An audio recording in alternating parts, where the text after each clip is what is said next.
में जो 5 प्रण बताए हैं, नंबर 1 भारत को विकसित बनाए, नंबर 2 गुलामी मानसिकता से अपने को मुक्त करना है, नंबर 3 अपनी विरासत पे गर्व करना है, और नंबर 4 इसके लिए हमको कर्तव्य करना है, और 5वां है कर्तव्य सामूहिक रूप से करना है।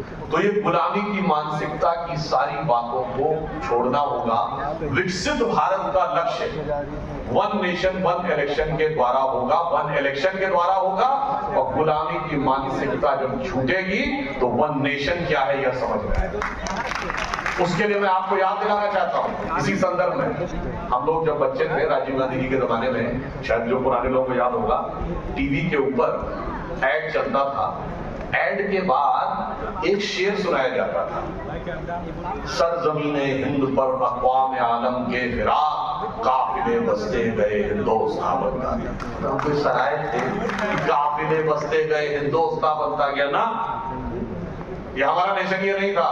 आप सोचते होंगे कि ये नेशन था, हमारा नेशन क्या था?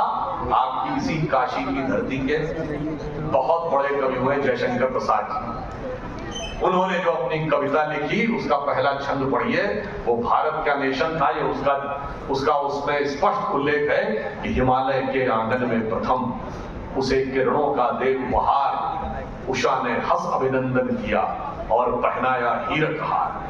जगे हम लगे जगाने विश्व, लोक में फिर फैला आलोक, व्योम तम पुंज हुआ तब नष्ट, निखिल संस्कृति हो की अशोक। अब उन्होंने आगे क्या लिखा? विमल वाणी ने वीणा ली, कमल कोमल कर में सप्रीत, सप्त स्वर सप्त सिंधु में जगे, छिड़ा तब मधुर साम संगीत। पूरी दुनिया को ज्ञान हमने दिया। ये हमारा भारत था। और आपको एक और बड़ी मजेदार बात बताएं, हम कभी कभी जब पढ़ते हैं तो हमें बड़ा वो लगता है, लोग कहते हैं साहब हम जेनेटिक रिसर्च बता रहे हैं, तो कहते हैं साहब 10% कनेक्शन ह्यूमन जीनोम का ऑस्ट्रेलिया में भी दिखता है इंडियन डीएनए, तो हो सकता है ऑस्ट्रेलिया से आए हों। कहता नहीं सेंट्रल एशिया में दिखता है, तो हो सकता है सेंट्रल एशिया से आए हों। फिर वो कहता नहीं वो यूरोपियंस में भी इतना % दिखता है, तो वहां से आए हों। मेरे भाई ये कहा ज्ञान देने में लगे, ये क्यों नहीं करते? यहीं से निकल के सब जगह गए।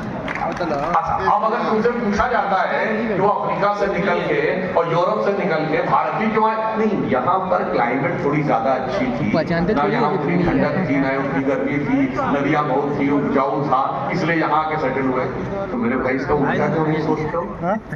यहाँ क्लाइमेट अच्छी थी, यहाँ वातावरण अच्छा था, तो यहीं से सभ्यता शुरू हुई और उसके बाद धीरे धीरे गए। ये तो नहीं मानना है, क्योंकि 1 नेशन वालों को एक और बात कहनी है। जानते हो क्या कहते हैं? आप सबने सुना होगा, हम लोग अपने स्टूडेंट लाइफ से सुन रहे हैं, और जो बच्चे हैं उनको जरूर समझना चाहिए। हम इतने अच्छे थे तो हम गुलाम क्यों रहे? कहा जाता है। फिर कहा जाता ठीक है हम गुलाम थे, हमने मान लिया, तो फिर समाज में जो विकृतियां आई उसके हम कैसे जिम्मेदार हैं?